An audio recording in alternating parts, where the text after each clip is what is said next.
Get Gutsy episode number 221 with Laura Garnett on the genius habit.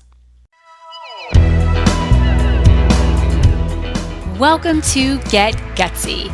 I'm your host, Jenny Fennig, and I am so excited to be on this journey with you. A cutting-edge show blending business and spirituality, Get Gutsy serves up a potent blend of stories, lessons, and tips to help you make a massive impact in the world through your soul's work and your inspired life. No more going it alone, no more excuses. The world needs more brave women saying yes to leadership. Are you with me? Good. Let's get gutsy now.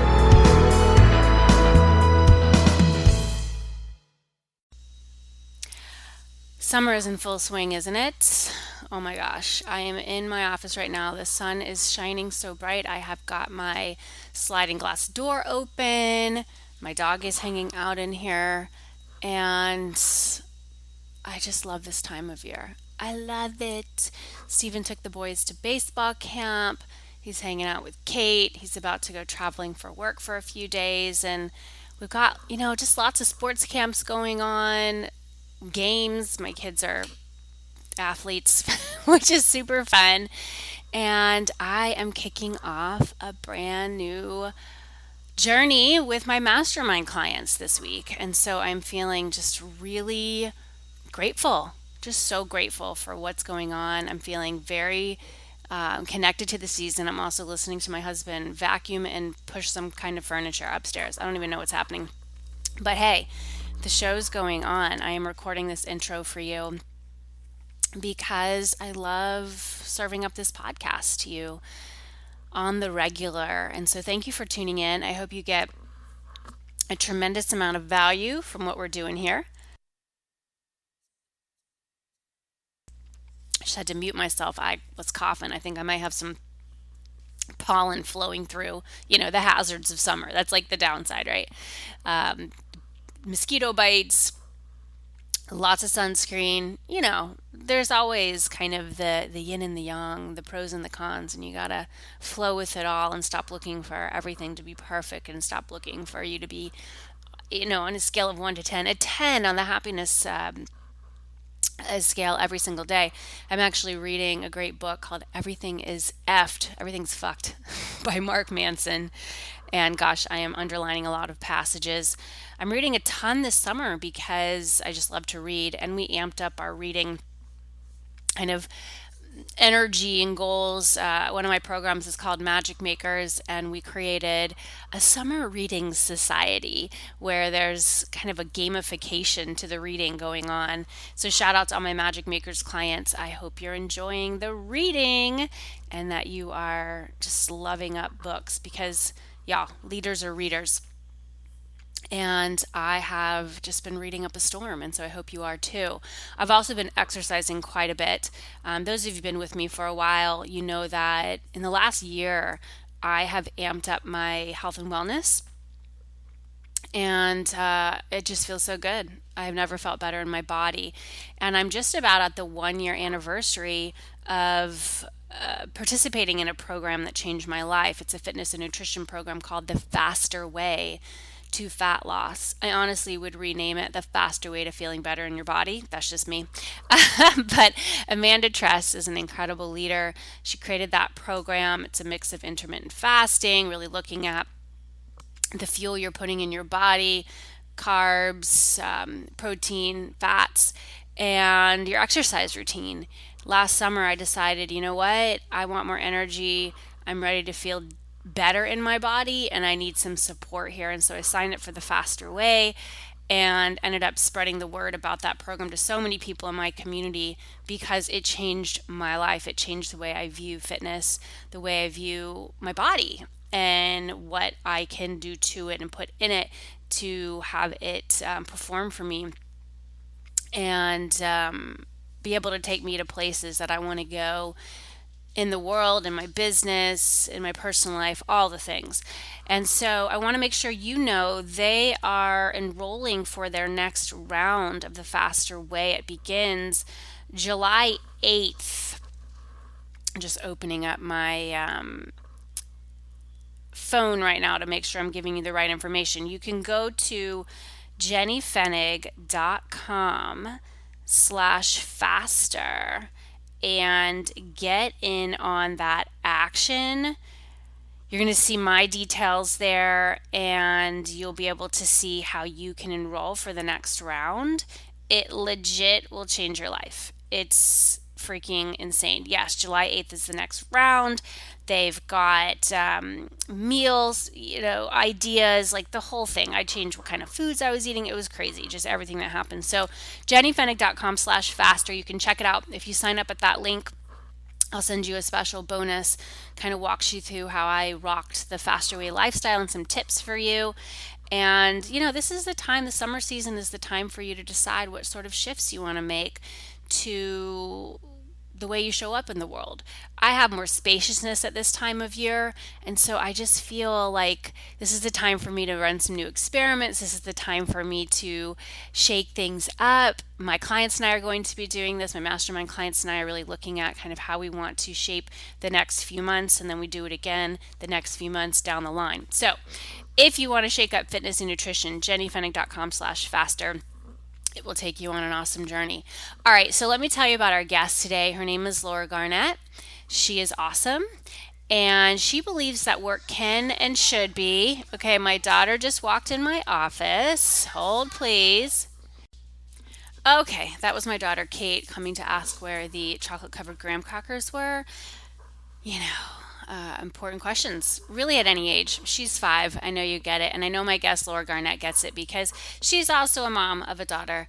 And her daughter's even younger than mine. So, she's in the throes of it, as am I, as perhaps you are, with whatever your life looks like. And isn't it all just fantastic and wild and wonderful and all the things? So, let me tell you about Laura. Laura Garnett believes that work can and should be one of the most rewarding aspects of life. I agree. Unfortunately, not everyone has figured out exactly how to make this dream their reality. That's where this episode of Get Gutsy comes in handy. Laura is a performance strategist who honed her chops at Google, Capital One, and an internet startup. It was at this startup that she was laid off. Instead of letting that setback defeat her, Laura decided to move forward and create her dream job from scratch by asking herself 2 questions: who am I? And what am I meant to do? These questions led Laura down the path of entrepreneurship and discovering her methodology for finding long-lasting professional happiness and building the genius habit that makes extraordinary accomplishment all but guaranteed. That's what we're going to talk about today. You're going to learn what kind of habits you need to build in order to do things differently, be more aligned with who you are, and achieve what you want. We cover a lot of ground in this conversation today.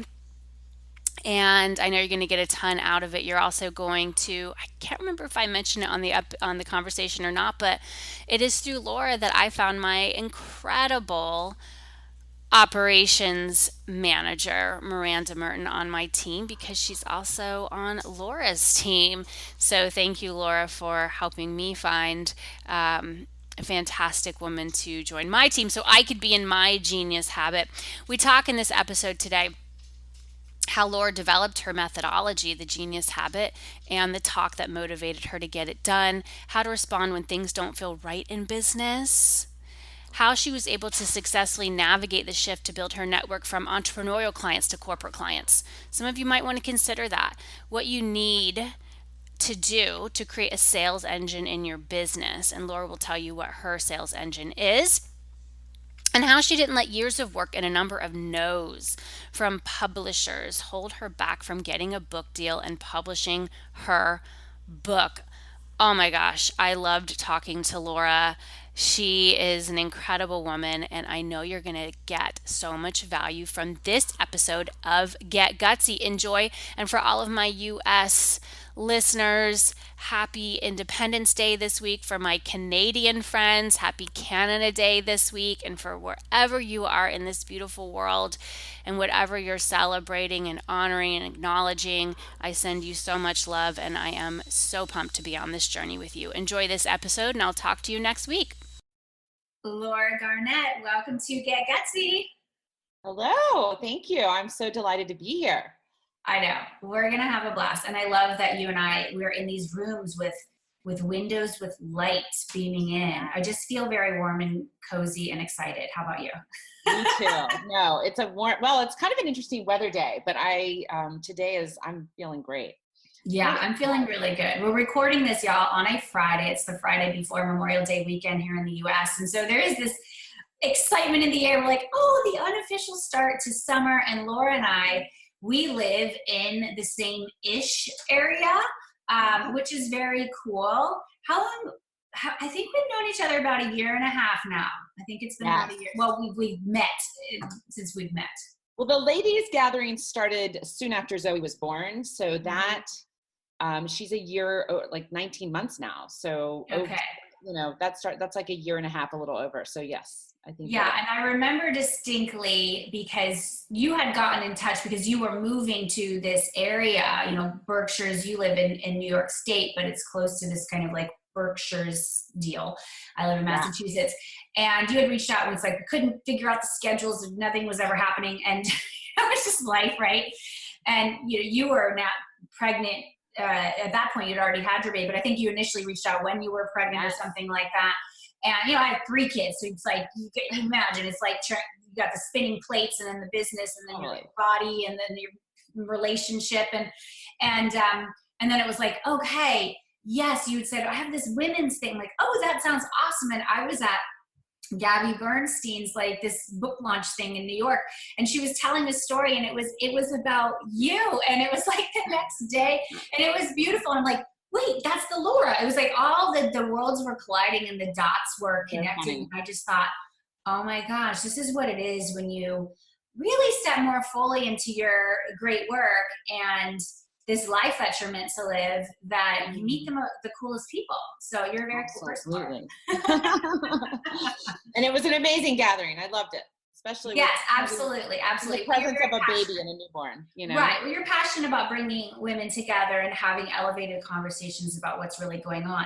But let's go back in time. Let's look at where you started your career. We're going to get to what you're doing now. You recently published a book. We're going to talk about that. But let's go back because, what's interesting is sometimes we'll look at someone who's like, they have a book, they're speaking on stages, they have this giant company, and the silly part of our brains go, yes, it was just always like that. That's how they started. No, it's not. We start at the beginning. So let's go back to the early part of your career. What were you doing? Where were you working? So I was in the corporate world for 11 years. So 7 of those were with Capital One. 3 of those were with Google. And then the last year was with an internet startup. And really what kind of prompted the work that I'm doing now was a massive career crisis that I had at Google, of all places. And that's when I started asking some bigger questions that I had never asked myself before, such as, what am I best at? What is what kind of work is going to fulfill me? And what is it that I'm going to do that's going to allow me to be really successful? Because I felt at Google and in my corporate career that I was making progress, but not in a way that felt right for me, and not in a rapid rate. So at that point, when I went through the crisis, I started seeking answers. And, fast forward, I didn't find any. So I ended up quitting Google and taking this job at this internet startup. And then that was in 2009 when the world crumbled. Right. And I got laid off. And, to me, getting laid off was one of the greatest gifts. I always say I was kind of spit out of the corporate world. And it was that moment. I actually was working in a Frank Gehry building. I don't know if you remember that crazy Frank Gehry building in Chelsea. In the IAC building, yes. That one on the West Side Highway. Yeah, with like the crazy windows that become like tinted or yeah, it's a wacky building. And I'd always said I want to work in that building. That building's cool.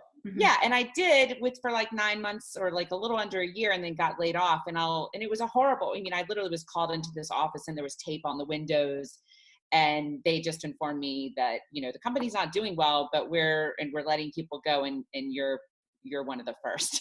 So it was, and I was escorted out of the building, and I was that moment, like 15 person startup. So everyone was freaking out and like, where are you going? And it was pretty horrible experience. But I remember walking out of that building and saying, and I had known that I had not found my dream job being there. And I thought, enough is enough. I'm done. I have to create my dream job from scratch. Right. And that was the beginning of this work. And, it also was the business world was crumbling. So it was a really weird time to be saying, yeah, let me just start my own thing. But that's what started it. And I was really determined to solve the problem that I had in my career crisis, which is figure out who I am, what I'm meant to do, and then go create that. I love that. So that was what you were dealing with. And so you said, well, I'm going to go solve that, and I'm going to help other people solve that. Did you know that that was what you would be doing? You just needed to do it for yourself, and then it led to that. I started with myself because it was really interesting, because in parallel to getting laid off, I also had what I thought was my dream job land in my lap. So it was kind of, it was sad to get laid off, but this teacher, his name is Srikumar Rao. He wrote a book called Are You Ready to Succeed? And I had seen him speak. He had come to Google to speak. I had pursued him and saw him in other avenues. And I had approached him after one of his talks and said, he was talking about how to be happy and loving your life. And it really appealed to me. And I thought, this is what I want. And I said to him, I went up to him and I said, hi, I'm Laura Garnett. I love your work. And if you ever need anyone to work with you, I would love to do that. And so about a week before I got laid off, he called me and said, can we have coffee? And at the time he was teaching his course at Columbia Business School. And he said, I want to take the class and turn it into a business. Do you want to come help me build that? And so I thought, oh my gosh, manna from heaven, this is my dream job all in my lap. So at that point I had said, well, let me transition out of my corporate job over time, and I'll just work for you like 10, 20%. Well, I got laid off a week later. I called him and said, I'm 100%. And, and I thought, I'm ready. And, that's when I thought I was building my dream job through doing that. But I knew, I was figuring out what was best for me. I thought that was, but of course, the process taught me otherwise. And I spent, 3 years, probably 2 or 3 years, really, through trial and error learning. And I was taking notes, and actually the methodology that's in the Genius Habit in my book really started, the seeds were planted in that moment. And then of course, over the past 10 years have taken root and sprouted. And what I did and the changes that I made, started making more sense after 3 years. But that first 3 years, I gave myself, if this doesn't feel right, let me completely change and try something else. It was a lot of experimentation, but it was also a practice in getting connected to me, myself, and knowing that when it didn't feel right, I took action versus what I did in the corporate world, which was when it didn't feel right, I felt bad about myself and tried harder. Right. So that's an important distinction. I want everyone listening to take that in. Yes. You made the bold move to say, when this doesn't feel right, I'm going to honor that and I'm going to change it. I'm going to change it. I'm going a different direction because I have a corporate background as well. And I'm so grateful for it because gosh, it prepared me for everything that I'm doing now. Is also working in New York City. I say, if you can work and make it there, you can really do your thing anywhere. But it's very much, I had that similar experience where you just freaking sucked it up and you pushed it down. And it was such a culture of, we would work our butts off and then we'd go and party our butts off. And so it was this whole kind of numbing and overworking and over partying.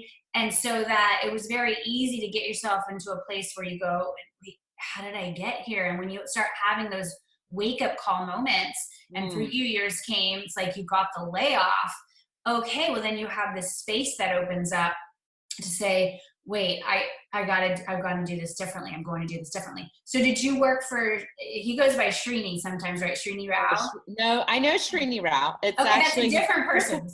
Okay. Srikumar Rao. Srikumar Rao's a bit older than Srini Rao. Okay. Shrikumar's now probably in his 60s or 70s. Okay. Anyway, I worked with Srikumar for about a year. Okay. Of course, when I was working with him, it only took up a percentage of my time. And I was trying to figure out, so I thought at first my dream job was working with gurus or big, personal growth leaders and helping them build their business. And so I started working with two other people as well. And that lasted for like a year because I soon realized there was something not right about that, and helping someone else build their business wasn't it wasn't fitting completely. So I pivoted. And at that point I said, no, I'm going to build my own business. Right. And start working with people. And that started with, I'm going to help build their personal brand. And then I started getting even more, detailed. And I was kind of, I took notes and tracked things, which is in the Genius Habit. When you read it, we'll talk about the tracker. But I would take note of the moments that I was really in the zone and really engaged, and also notice when I was super fulfilled. And I didn't have those moments when I was focusing on the brand itself. It was really, I noticed it was helping people see themselves for who they are and helping them apply that to them career rather than build a brand and help you grow your business. And that was an interesting shift for me, because I realized in that shift, there was something about building businesses that felt really cool to me and more sexy versus the other. But it was also a big shift in just being more authentic to who I am and what I'm really good at. So that's kind of when things shifted again. And I had to kind of, came up with a new ideal client, and I chose to focus more on the corporate world rather than entrepreneurs, which I had a corporate background, but I had more of an entrepreneurial network in New York City. So I made some significant shifts along the way with the driving principle being, this is better for me. This is better for you. So when you're making those shifts, because I know a lot of our listeners are in that space now, they're in the midst of a shift. And it's not as simple as just, I used to have a stick shift car. It's not as simple as like going from second to third. It's like, there's a lot that goes into that. There could be a change in cash flow. There could be a change in, oh my gosh, I got to go hang out with some new audiences. I need to make a tweak to my offers. I need to go, whatever. And so walk us through the reality of that shift when you went from, okay, entrepreneurs to corporate. And this is, how did you do that? How did you navigate? Yeah. And I remember it well because I was, living in New York City, and I was going out a lot and going to a lot of entrepreneurial events. And I felt like I was gaining momentum in having entrepreneurial clients. And mostly it was small businesses run by women, which I liked, but I felt like it wasn't ideal for me. So when I made the shift, it was really scary because I knew there's going to be a shift in revenue. I also had, interestingly enough, had been sitting on my corporate network and was kind of giving it out to career coaches that I would do referral buddies with, and I'd give them all the people, and they had introduced me to entrepreneurs. So I started saying, well, I need to start building out this network. And of course, this was, oh my goodness, like 6 years ago. So LinkedIn in itself was just gaining momentum. I often wonder, what would life be like? What would my business be like without LinkedIn, without these social platforms that make networking and growing, doing sales so much easier. So that's what I started. I really decided.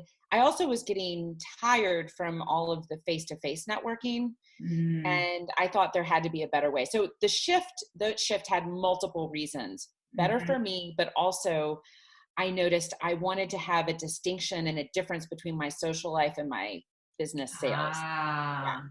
And so I wanted to go to these events, but just want to have fun, not sitting there worried about getting business cards and so I just cold turkey shifted.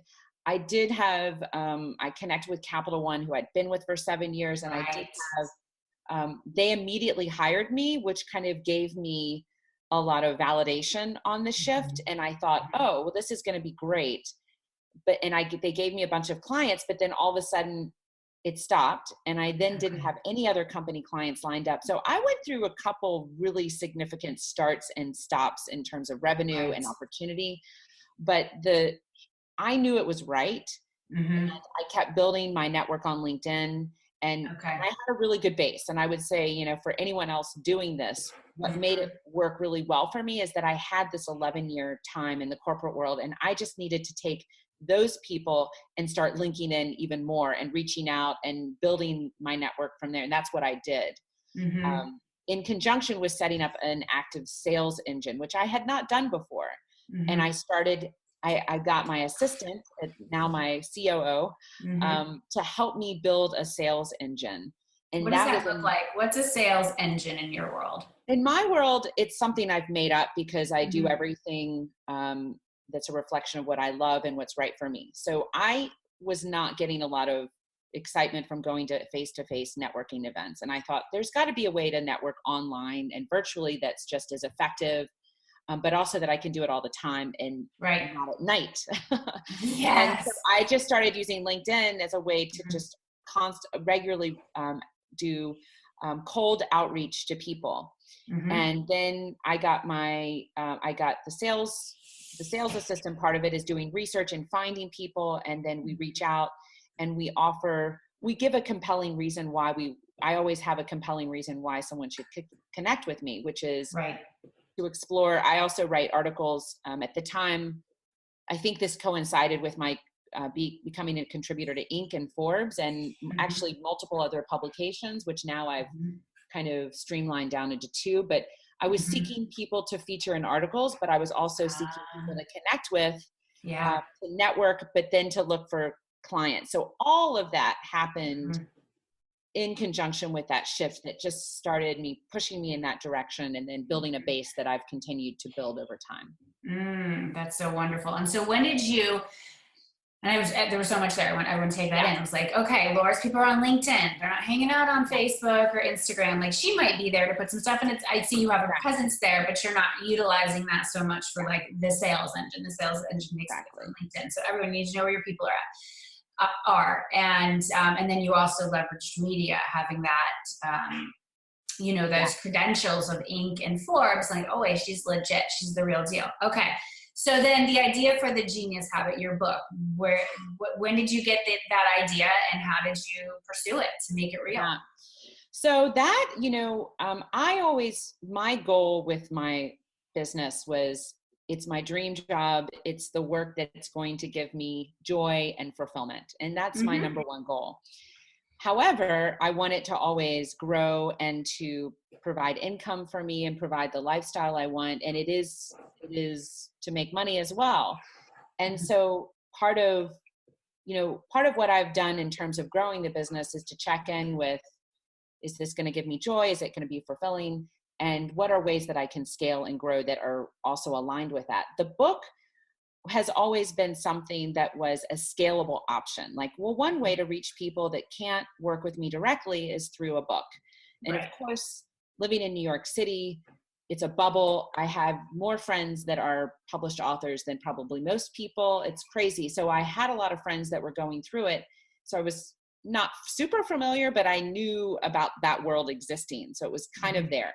Now I knew when I started this journey that I needed to have a well-established platform and I needed to have a well thought out kind of baked idea. And Mm-hmm. so I didn't even think of the book until I felt the process and the methodology and the idea was fully baked. And in Mm-hmm. many ways, sometimes it's never because it's always evolving. Right. But what first started it was I got a TEDx talk, and this was 5 years ago. Okay. And when I got the TEDx talk, which had been a goal of mine, it was I was so excited. And it was the first time though that it forced me to really get my work and what I do and what's my idea Mm-hmm. onto paper. And I'd been doing talks, but not about my whole, it wasn't, TEDx really forced the thinking around what's the idea. Yep. And I also had the really fascinating opportunity of this man offered to help me with my talk for free because he wanted the opportunity to help. He was a writer and he's like, TEDx was, it's still the rage, but 5 years ago, it was a really big deal. And he wanted to have experience. But anyway, the process of working with him got the methodology on paper and I saw it for the first time. Wow. I Because saw what before it it was in your head, it was like, I it just was do there and my I was thing. doing it with my clients, but I had never Yeah. seen it on paper. Right. And that was the real starting point. So then once I had the methodology on paper, I started evolving it more aggressively. It started taking shape even more and getting and refining and refining. So probably 3 years after the TEDx talk, I thought, well, maybe now it's time to do a book proposal. Maybe it's time. And I didn't even feel the time, but I also had an agent reach out to me, and she told me that, now is the time. And that's kind of Did she find you through your TEDx talk? She just heard about, how did she that's when an agent reaches out to you. I know. And I'm trying to remember how that happened. Oh, now I know. What happened was I reached out to a writer to help me write the book proposal. I got connected to someone who was really amazing. She said, I have an agent that I always work with. I really want to share this idea with her because I think she's going to want to represent you. She did. And they kind of came to me as a team and said, this is awesome. We love your work. We think you should go for it right now. And I was also kind of, let's try, putting my toe in the water. Maybe I'm ready, maybe I'm not sure. And they really pushed me and we said, okay, let's go for it. And that's when we put together a book proposal. We shipped it out to all the publishers and we got no, and more no's. Thank you for sharing the reality. And then you got all these yeses, right? No. And that would be, we got all no's. And so all no's. All no's. And then we said, okay, let's go again in a couple months. And we're going to shoot some publishers that we didn't hit and go from a different theme, and more no's, and more no's. So it tanked and it ended. And so I was sitting there, I was like, well, I guess this wasn't the time. And we thought, let's all revisit each other in a year. And I thought, okay, well, I've learned enough in my business life that what you want sometimes doesn't come as when you think, and you always need more time is never a bad thing. So we resynced a year later, and the agent was pregnant, and so was the writer, and they were kind of not really into it anymore. And I thought, and so they said, no, and no. And so I started from scratch again. And, I don't want to, it goes on and on, but that basically, it prompted me that note, that ending let me think again, is this right for me? And it kept coming back as, it's a really good way to scale. And I love the fact that I'm helping more people see themselves for who they are and find work that they love. It's aligned with my purpose, and that's what kept me going. Yes. And so eventually you get to the yes, because the book is out. So so it took another year of, it took another 2 years of finding writers, starting to work with them, it not being right, coming up with proposals, sending it to agents, them not being into it. It was a lot of work and a lot of no's. And I kept saying, maybe this isn't going to work out. And I was fine with that. I was like, if it doesn't work out, then this isn't meant to be. Right. You tried. Finally, I think it was really interesting right after I got pregnant, because that was, my path to pregnancy was very similar to the book deal. Yeah. When I got pregnant, I found this writer. I got connected to a writer. She looked at the proposal and the shape it was, made some suggestions that felt spot on. And we gelled so well that I thought, this is it. This is going to work. We came up with a new proposal, and, I shipped it out to a bunch of agents, and a lot of them came back excited. And then I found the agent that I'm working with now. So then from that point on, it was a lot of yeses. Yes. Yeah. You had to be willing to go through a lot of freaking no's. Yes. Sit with it, start from scratch, make some shifts, but you didn't give up. I love that. So tell us, what is the genius habit? If you can give us kind of just that overview of what is this and why does it matter so much? I know that this is what you're really taking a stand for. Yeah. I mean, the genius habit is my answer to that crisis that I had. It is, and one element of the crisis that I didn't mention before is that there was a ton of information on what created success, but I found very little on how. What are the habits and the ways that you operate every day in order to love your job and do something that's a reflection of who you are, but also have it, create the kind of success you want. And of course, how you define success is really important. It's different from each person. So that's the first thing. So the genius habit is that answer. It is a systematic methodology. It's a tracking system that it's a new habit that if you do it once a week, it helps you learn what kind of habits you need to build in order to do things differently and that are more aligned with who you are, but also to achieve what you want.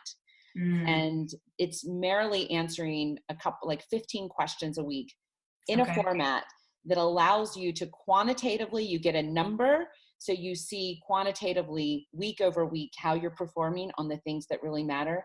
And the qualitative answers to those questions really allow you to tap into answers that are beneath the surface within yourself that you're often not even conscious of. Right. This is so fascinating, Laura. So why is it that people really don't feel or hear what's going on underneath that surface and that subconscious?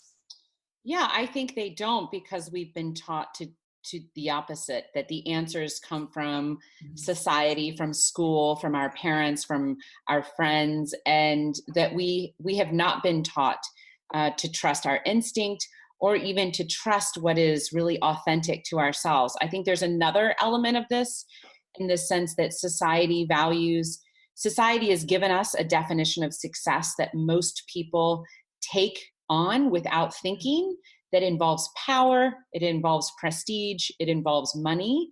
And so a lot of people, in absence of coming up with their own definition of success and getting connected to their own truth, use that definition and make decisions about their career based on, well, it's so typical to decide on a job based on how much income they're getting or the benefits or all of these external things that really have nothing to do with how you feel, how challenged you're going to be intellectually, or how fulfilling a job is going to be, which is what is most important for real success. Yes, absolutely. And what you're not, I mean, I know for me in my 20s, I was just like, I want a job and I need to be paid so I can live in New York City and do these things. But then, yeah, you have these wake up calls in your life where you just say, I know for me that was like, there's got to be more than this. Like, this can't be it. This can't, because I can't do this for all the years, because I always wanted to work. I wasn't that woman, and no knock on someone who is, but I like working.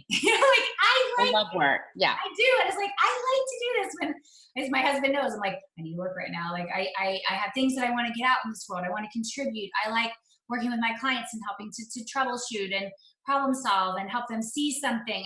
Before our call, I was working with another client. I'm like, oh, I'm so excited for her and what she's building and to be a part of that. But our willingness to say, hey, I'm going to rewrite these rules and I'm going to step into my genius. I mean, that's a bold move. It's a bold kind of proclamation to the world saying, I'm going to step into my genius. The world wants you'll be happy if you hang out in your competence or you hang out in excellence. I was very much inspired by The Big Leap by Gay Hendricks. Right. And so, but that you really hopping on saying, no, it's the genius. And it's not, I love what you said. It's not just, there were so much information and tips on the what around this, but like, okay, so genius, but then how do I do that? Exactly. And the other fascinating thing is when I did the research and I researched the science and the neuroscience and the psychology of success and happiness, the answers are clear there. That's what's so confounding to me is that science has made such leaps and bounds, and it's clear, research has shown us that these things are what really matters for success and happiness. But society's voice is louder, and we think what society says is right. But the science backed up, and that's the tracker that I created that's in the Genius Habit is the distillation of all of that science. Because that, to me, it's like a lot of people think this idea of loving what you do and having purpose is touchy-feely. It's hard to, there's no, it's not practical, but it actually is, because the science will say, if you want to be intrinsically motivated, if you want to have the kind of energy that never goes away, you have to be fulfilled by the impact that you're having. Without that, work is actually hard labor. Which is why people burn out and why they're not achieving what they want or the success, because they're too tired. They're too freaking tired, right? And then we get sick and we do things that hurt our body and all the things. Laura, where can people get their hands on the Genius Habit? How can they find out more about you? Well, you can go to lauragarnett.com, and you on my website, you can also join my newsletter, and you get the first chapter of the Genius Habit for free if you join the newsletter. And then of course on the website and on thegeniushabit.com, you can read all about the book. You can purchase it from my website, and also download the performance tracker. Perfect. All right, everyone, we will have those links up on our show notes page as well. You can go to jennyfennig.com, click on the blog and podcast tab, and just type in Laura or Genius Habit, and you will find this episode right there, and you can click on all that juicy goodness. Final question today, Laura. What is the gutsiest move you've ever made, and how does it inspire your life and work today? You know, I really think it was that moment when I walked out of the Frank Gehry building and I said, I'm going to build my dream job, because at the same time, my parents and my family were asking me, when are you going to get a job? Mm-hmm. And I had to trust myself, which felt really weird given everything we've talked about today, and believe that I could do it, for one, and B, that it was the right decision. Mm-hmm. And I had to ignore my family. I had to ignore society, and I just tapped into myself. And I think if I had not done that, my life would not be, I love my job. I love my life. And that was an extremely gutsy move. It is that courage to say, I'm going out on my own. And that really is why I have this podcast, is to shine that light for people, because it is terrifying. And you got the voices from society, family, the world that's like, what? You're going to do that? And you walk away from that every 2-week paycheck. That's freaking gutsy. That's freaking gutsy. And just know you'll figure it out. You will absolutely figure it out. So thank you so much for being here, Laura. It's been a true pleasure to be able to connect with you in this way. I know everyone's going to get their hands on the Genius Habit. And y'all, take one right action from listening to this episode. Trust that you're allowed to be in your genius. And when you really claim that and protect it, wow, what's going to happen for you. This is Jenny Fennig sending you so much love, magic, and confidence as you get gutsy. I'll see you next time. Hey, this is John Lee Dumas of EO Fire, and you're listening to Get Gutsy with Jenny Fennig. Gutsy leaders unite and ignite. I hope you enjoyed this episode of Get Gutsy as much as I enjoyed creating it for you. Are you responsible for leading and growing your spiritual business? If so, I have a free tool for you that will help you spread your message like wildfire. It's called the Sacred Marketing Puzzle, and it's a 1-page PDF guide that simplifies the often mysterious and confusing world of marketing. When you use sacred marketing tools to amplify your message, you'll provide huge value to your tribe and grow your business. What are you waiting for? Go to jennyfennig.com/puzzle to get yours instantly. That's jennyfennig.com/puzzle.